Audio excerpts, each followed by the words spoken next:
Hello again. Welcome to another episode of Leading from Alignment with our good friend, coach, and mentor, John Opalewski. How are you today, John? Hey Jim, I'm doing well. It's good to be with you, and I'm very excited about a special guest that we have with us today. Right on. Yeah, it's time for the big reveal. Who do we have? Yes, it's David Cook. David is one of our teammates. He coach trains for us. He has done some other project work for us as well. He's leading an initiative in Africa called the Global Coach Initiative, Wow. and we're coach training African pastors to get their coaching certification. And David is quarterbacking that entire project, and we are facilitating that somewhat with some of our trainers and some funds. And David is just one of the most brilliant people I've met. And we're so glad, David, that you're on the podcast with us today. John, you might need to get around a little bit more. I don't know. So you need to meet some more people. I'm not sure.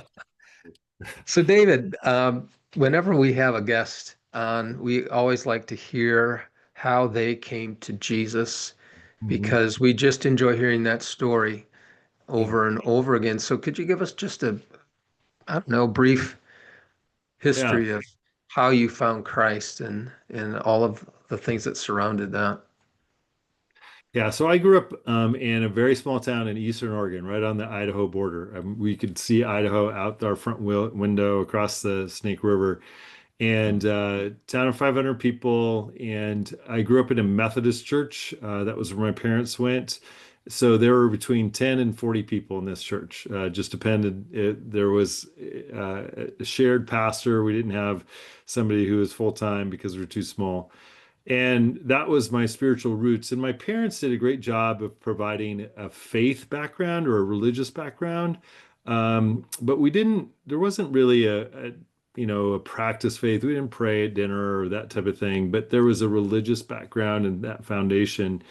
And that, what I say is that I was a good kid, that I didn't have to be delivered out of a lot of things, but I was still a sinner in need of grace. And basketball was my thing. I loved playing basketball, and I went to a basketball camp that I found, or I think it found me, and I look back. That was Christian Run, and up in Washington. And so I went to that basketball camp, and the first day of that basketball camp, I was guarding a guy, and he drove to the basket and drove his head into my jaw. And pretty sure that he did some sort of crack thing there because I couldn't eat anything solid after that. The Mm. second day, a guy stole the ball, went for a breakaway layup. I was determined I was going to block it, ran after him, jumped. When I came down, I landed instead on my toes, my heels, and I did a impact fracture on my lower back. So I couldn't walk. So I couldn't eat, couldn't walk. So that's Worst camp um, experience ever, right? Right. that's somebody trying to get your attention. So, but I could listen and I could read. And so I spent most of that week reading the Bible, listening to the messages, and coming to understand this religious background was a personal relationship with Jesus. And that's where I would say I remember coming forward, in a response at that point. So that was between my eighth grade freshman year. The next year I went back to the camp. I was on the all-star team, did a whole lot better. Apparently, I was paying more attention to Jesus at that point. So that might tell you how hard-headed and what it takes to get my attention is, and how dedicated Jesus was to reaching me. So that's my faith story. I didn't have any sort of follow-up, and so I was pretty lost until I went to college and got involved in a college ministry. But that was really the turning point for me. So Awesome. the story continues now. Now you're in college, and at some point there's this call to ministry, right? Where Mhm. Yeah. things align, things collide, things are clear, and you go, okay, I think I'm not supposed to be a Mhm. mailman or a plumber. I'm supposed to be Mhm. something else. Could you tell us a bit more about that? Discovering Jesus, but now discovering you. What's that story sound like?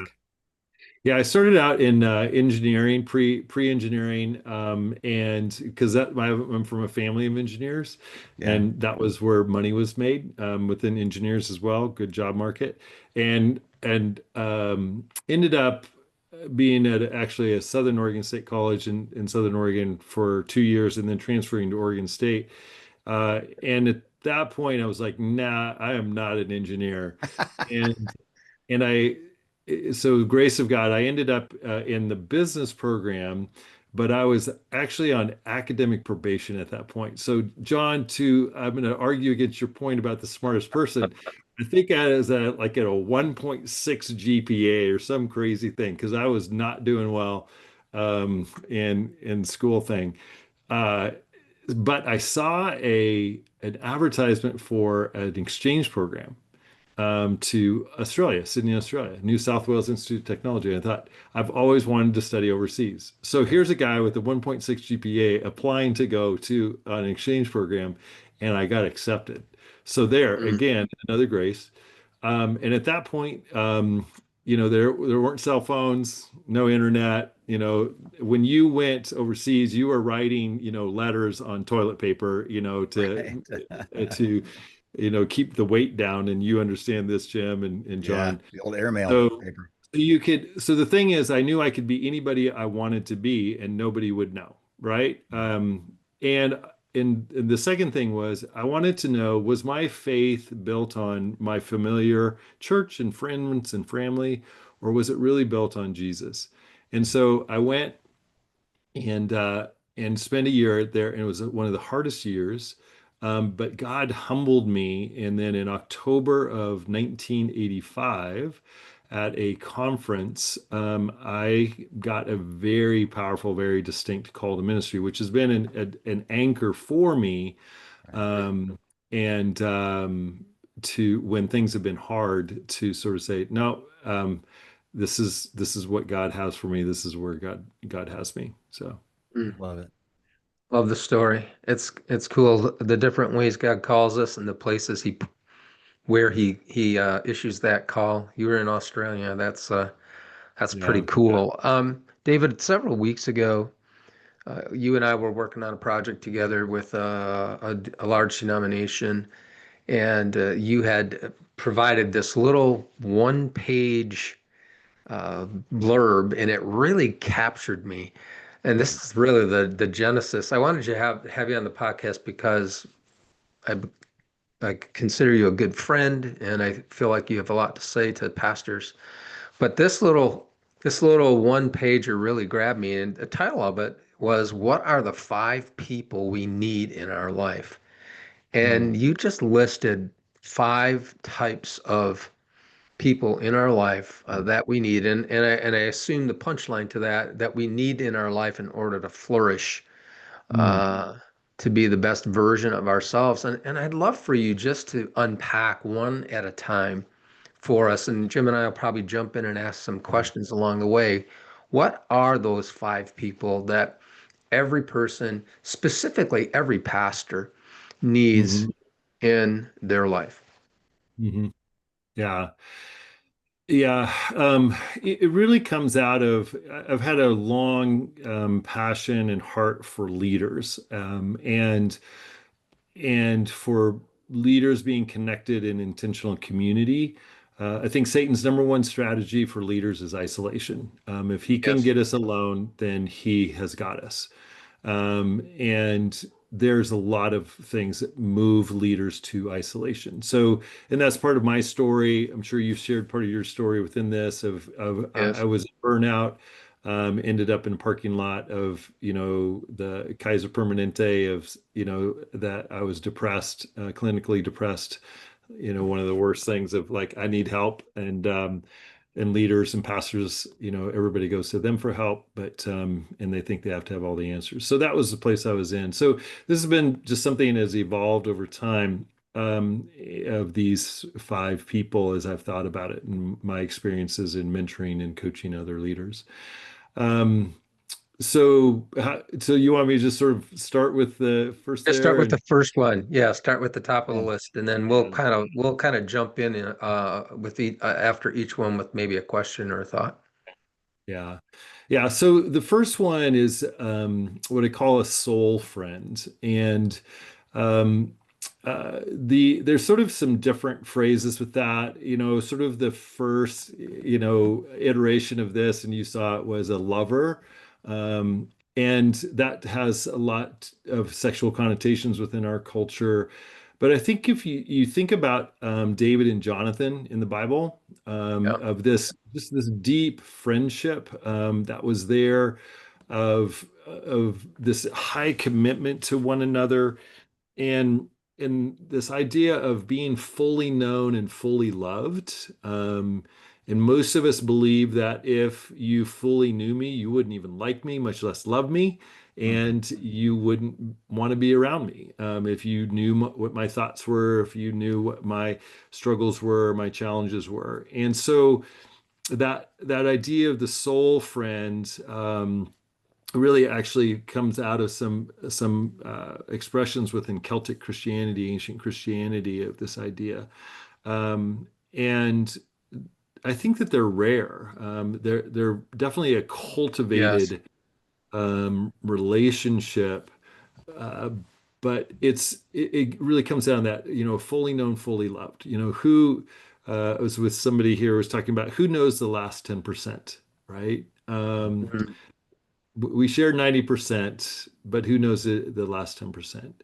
For Yeah. some people, that can be their spouse, and that's a real gift. I think the other thing, though, is that I think men share a life, an internal life, an external life, that sometimes women can have a hard time fully grasping and understand. And likewise, I think women experience an internal life, external life that can be hard to grasp for men. And so, yeah, so there's, I think, real value in having women having for women, that type of relationship, men having that, relationship Right. with another.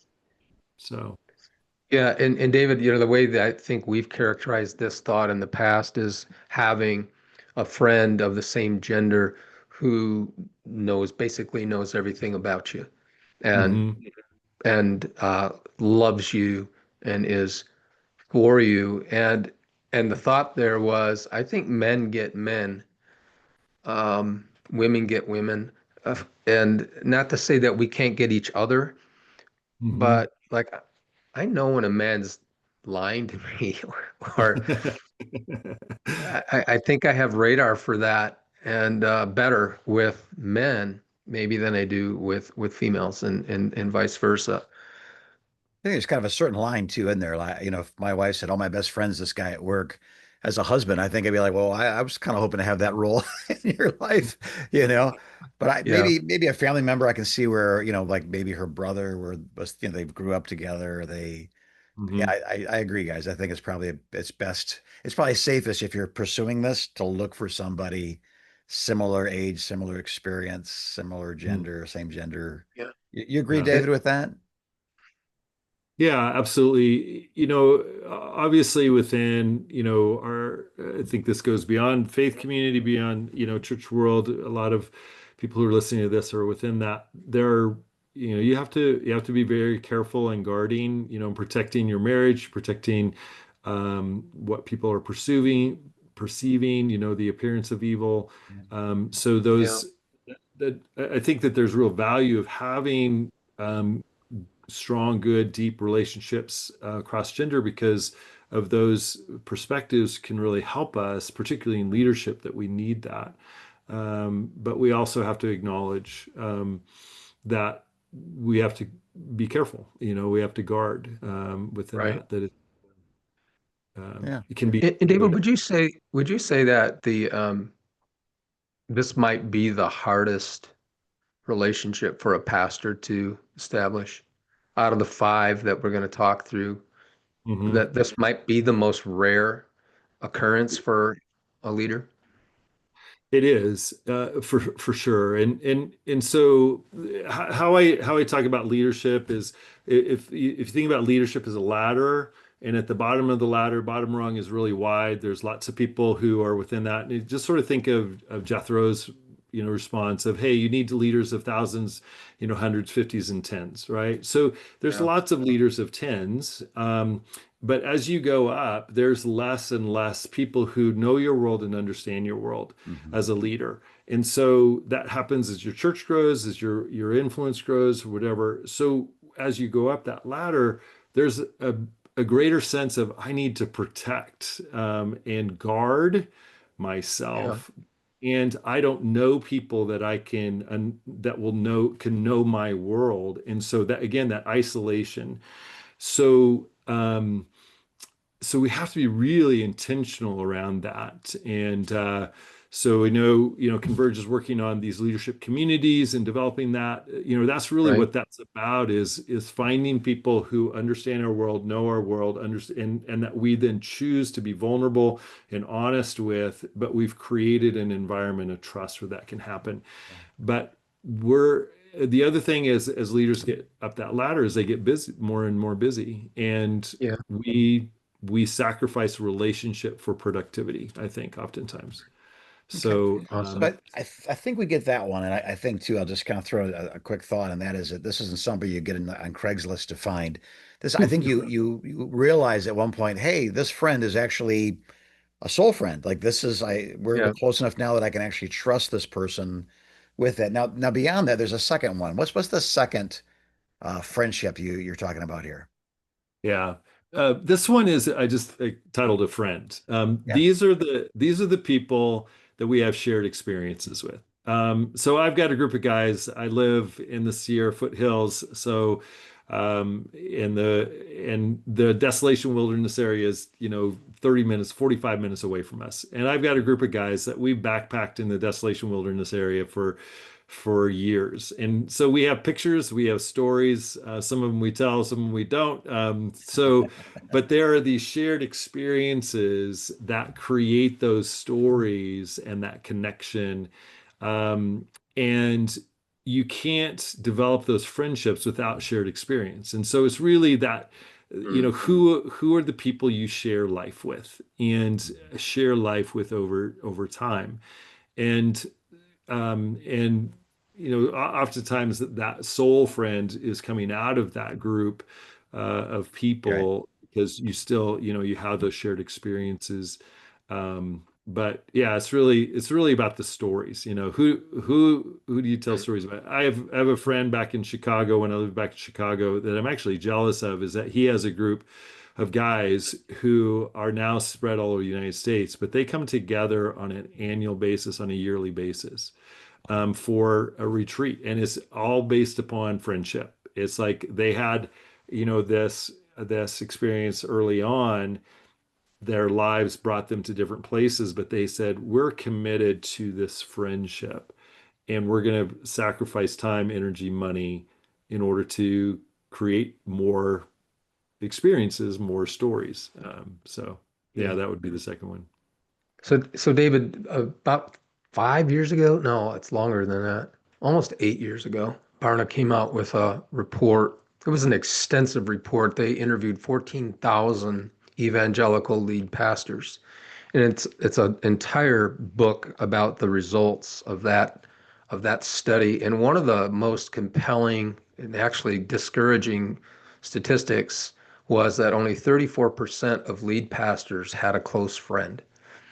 Um, I wonder what you think, David, is getting in the way of lead pastors specifically and pastors in general of this kind of person in their life.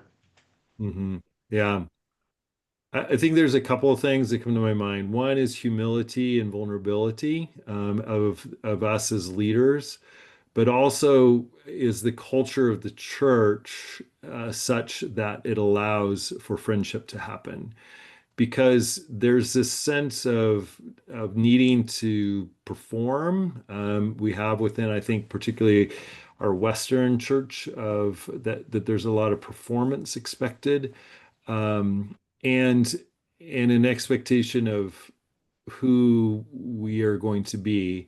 So I shared, part of my story is this burnout, and part of that was so our adoptive children came out of the foster care system, and there's a ton of brokenness in them. And so what I found is sort of my belief is that those who adopt believe that their love is greater than the brokenness that the people that they're adopting, and that we believe that we can fix them. And I think that anybody who adopts, they sort of have that, and I think it's almost necessary. But it's only Jesus's love who can do that ultimately, right? And so there was a lot of brokenness that came into our lives. We were extraordinarily messy. And I, at some point, just said, hey, if you're looking for the perfect pastor's family, you need to go to a different church because you're not going to find it here. So let's just get it out there, let's, and it was humbling. So I think that we have to take the risk of like, hey, I'm not going to be perfect for you. I'm going to seek righteousness and godliness, and I'm not going to make excuses for, things, but I can't be perfect for you. So Mm. when we stop living up to trying to live up to other people's expectations, that can give us a little bit more freedom. But some churches won't accept that though, too. I think that there Mm. can be unsafe. Yeah. And Yeah, yeah. and I think and David, I think some churches expect their pastor to be without flaw and not needing what normal human beings need to thrive. I think that's one of the issues. The other issue, I don't know if this is still a problem, but it certainly was a problem when I was pastoring, that people got jealous if I had a good friend within the confines of the church. Mhm. Because they wanted equal footing in my life, they wanted equal time in my life, and so there was some of that going on as well. That was a barrier. I don't know, Jim, what do you think? You're still in the fray as is David. Yeah, I agree with what you're saying, and at the same time, as a pastor, I'm not allowed to let other people's feelings govern my realities. That's So right. if me having a good close friend troubles them in some way, I guess I'm going to consider that something that they're going to have to deal with because Yeah. I'm not gonna. I've heard people say if I can't be everybody's best friend, then I'll be nobody's best friend. But that we go back to that terrible isolation and loneliness of leadership, and I think a gift is or a friend is a gift from God. I think you're wise to open it up and play with it loudly to the delight of the giver, and not be subject to cranky people. You know. Yeah. Yeah. I think you just, come to that of if we try to live up to other people's expectations, it's such a treadmill that we can Yeah. never keep up with. And so Right. just, but it's hard, Yeah, it is. And and we'll never be good enough. We'll never be enough if we live that way. That's my thought as well. So David, we've talked about a soul friend, a friend. What's the third kind of person we all So need in our life?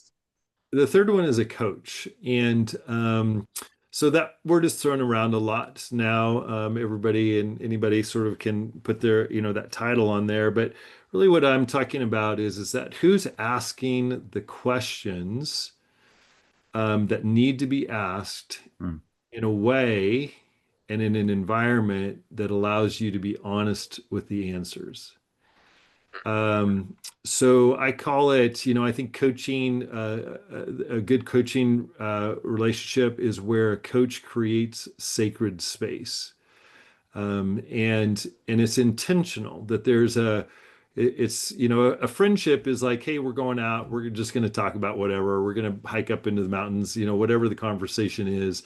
A coach is somebody who's bringing intentionality to the conversation, has some skills, has a mindset around that, that really is seeking that the coach's full focus is the success of the person that they are interacting with. So the coach it's not about them. It's about Yeah. the person, it's the thinker, it's that person that they are talking with. And that can be formal, that can be informal. I think that there's value within the formality because it puts some skin in the game if we have a coach that we're, investing in ourselves within that. But it's really about, yeah, who's skilled, who's wise to ask the questions. Yeah. So, one of the things that John's been talking about here for about a year or so, maybe a little bit more, was his heart that every pastor would have a coach, that Mm, there would be, and maybe what I'm hearing you say is every pastor needs a really good friend, and every pastor needs good friends, and every pastor needs a coach. How would you, what do you think of that thought, first of all? I know these are your three, but can you describe maybe what, I know the questions and so forth, but beyond that, I find there's a deeper relationship sometimes in coaching than just almost like if a coach believes in me, it helps me believe in me. For example, if I have a good idea, but I'm not confident in it, a coach can help me feel confident in it. So could you expand a little bit more on what a coach is besides the questions and things? Any thought come to mind? mhm. Um, Yeah, for me, it's that it's really about presence. I think again, so there is a presence that has a servant mindset of stepping into that relationship. The intentionality piece, I said that before, that a coaching relationship doesn't just go wherever. Right, That the coach is actually bringing an agenda, and the agenda is to bring clarity to the person. right, And it's not their agenda. We'll talk about that, the number five on the mentor side of thing. It's a different relationship. But the coach is really bringing an agenda that's going to bring out the best in the person that they are coaching, and yeah, really challenge them to in their success journey, in their impact journey that's unique to them. Uh, I'll make a real sort of quick distinction when we're talking between mentor. Mentor is more about sharing my experience of what I've done. A mhm, coach is really helping to delve into who has God shaped and created you. right, What is the context within which you are seeking to live and to lead?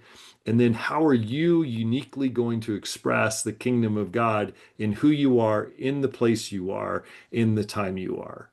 right So, on. so that's a Mhm, unique thing, where a mentor is more somebody who's gone before us and said, "Well, this is what I did, or this is how I, navigated that. Here's some wisdom, here's some experience."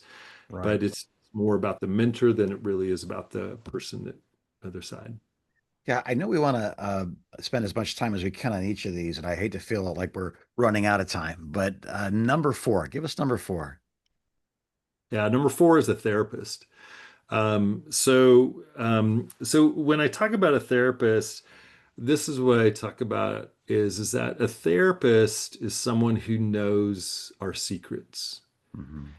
Um, and when I talk about our secrets, I'm talking about the things that we can't share the details with anyone else because they're too painful, they're too intimate, they're too vulnerable, and I think even within that, soul friend, there might be some things that are just they're too deep. Right. So I'll just share a little bit with within me, within our parenting journey, within our adoptive children.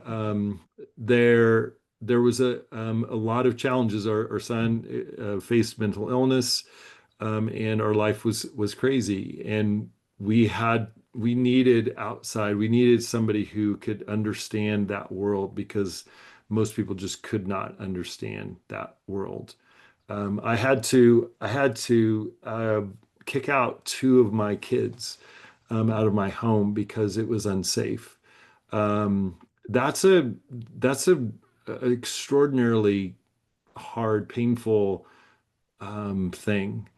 Um, I've, my brother-in-law took his life at our home. He was living with us. He faced mental illness, and he lived with us for a number of years. And I found him. And there's people who can't understand that there's wounds there, there's trauma that an expert has to go, walk with us and help us to unravel those. I talk about, life and trauma that we experience can tie us into knots. And the therapist is the one who has the skill to be able to untie those knots to Yeah. that we are then free, experience freedom. And we were Right. talking about this in another context of like, ultimately the Holy Spirit, right, is the ultimate therapist, the ultimate one who knows the deepest. Romans 8, the groanings the words that we can't even come up with. So we do have that, but I think the Holy Spirit shows up in the people that God puts into our play in our life, and that they're, Yeah. um, yeah. So 100%. I have just been so helped by the therapists in my life. In my adult life, I've had three therapists, and just they got to the root of some issues in my life that I had no idea Right. were fueling Yeah. bad behavior, bad choices, mhm, primarily fueling my workaholism as a young pastor. And I thank God for those men. All three of them happen to be male therapists, and they have been a godsend to me. And because I think this, I also have a coach. I'm a coach, but I find that I get stuck sometimes too, and I can't coach myself out of my stuckness. And I latch on to one of my coaches out in California, and I spent an hour with him, and it's just like the everything kind of clears up. Like, wow, you're seeing stuff that I've been trying to see. And a therapist, same way.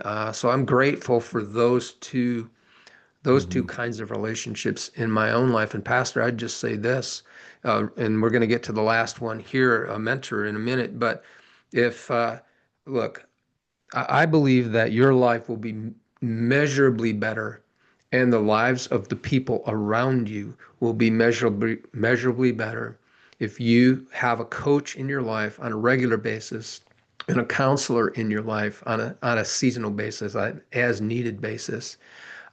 Everybody in your world is probably going to be grateful that you have taken that step to build those kind of relationships in your life.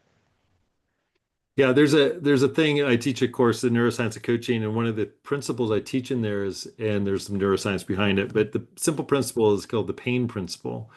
And that the pain principle is this, is that we choose the path of least pain. And that's both obstacles and opportunities that we face, is that if we see that as more painful, if we see change, positive change is more painful than the world we live in now, then we don't change because we always choose the path of least pain. Wow. And so a lot of times we think, oh, if I go to a therapist and I really reveal this trauma, this brokenness that has happened to me, that is going to be really painful. And so there's the belief that, oh, that's more painful than the pain I'm in. At some point, we have to come to the conclusion is that no, the pain that I'm in and the pain that I am creating around me and other people's lives is greater than the healing journey. So Yeah. the so we have to we always so if you're stuck in some place, whoever's listening to this, I would just ask you, yourself the honest question is that what pain am I avoiding? Yeah, And that's is good. that it, being honest? Is the pain of that change, or the pain of where God wants to take me, really greater than the pain I'm in? So. So, David, we're kind of butting up against time here. So, give us a real quick uh, description of this fifth type of relationship. And then, Jim, I'm going to have you wrap us up. Okay. Yeah. Yeah, the last one is the mentor, and that one's probably the one that we most are familiar with in a lot of ways, other than the friend. And the mentor is just somebody who's gone before us. It's the wise person. So if you're a young pastor, you find an old pastor or an older pastor who's walked through. If you're a church of 300 and you find pastor who's gone to 500 or 700, if you're trying to break those barriers, you find the person who has gone before you. You ask the questions, you allow them to give their wisdom into your life. So Yeah. And whatever, it can be in a marriage, it can be as a husband, it can be as a father, it can be as a pastor, it can be as a business leader, it can be wherever. There's mentors all over. And I think that there are people who are longing and waiting to be to be mentoring others. Um, but they're not asked. So if we would just ask, I think that there's so many resources out there. People I love that can be it. formal, it can be mostly informal. Yeah. Yeah, I love that too. I think, again, I look at the three of us here and, we're not old men, but we're not young men. And we have some experiences. And I like it, honestly, when a younger guy says, "Hey, could you help me process this? Or I've got this dream. I have Mhm. this idea." It's wonderful. At a certain age, your fruit starts to grow on other people's trees in a different Amen. way. And I love that. I've been blessed by mentors. We all have, I'm sure. And it's Yeah. fun to kind of arrive in that, I like the sage from the stage, but I'd rather have the guide by the side, sort of a person in my life that can answer these questions. David, thank you for this brilliant list. John, I see once again that you have good friends, and it's kind of you, David, to come and join us in this conversation today. If we wanted to reach out to you and get more information about this, how would we connect with you? How would our listeners find where you're hiding? Um, probably probably the easiest way is just you can email me at davidecook@gmail.com, DavideCooke at gmail.com. That's my general email address, David at coldsprings.church.net, or my pastor address there. So those are probably the easiest ways to reach out. I do want to say one thing, Yeah, and please. this is really important, is that one is that your spouse was never meant to be to meet all of your relational needs. And Right. so don't put everything on your spouse. They were never meant to do that. So That's we good. need a community. Everybody needs a community around them. And so who is that community? And the second thing is that you, pastor, you leader, whoever's listening to this, you are not the exception. Hmm. There you go. Everyone thinks we're the exception. Right. Yeah, well, other people need that. I don't need that. You're not the exception. Hmm. There is no exception.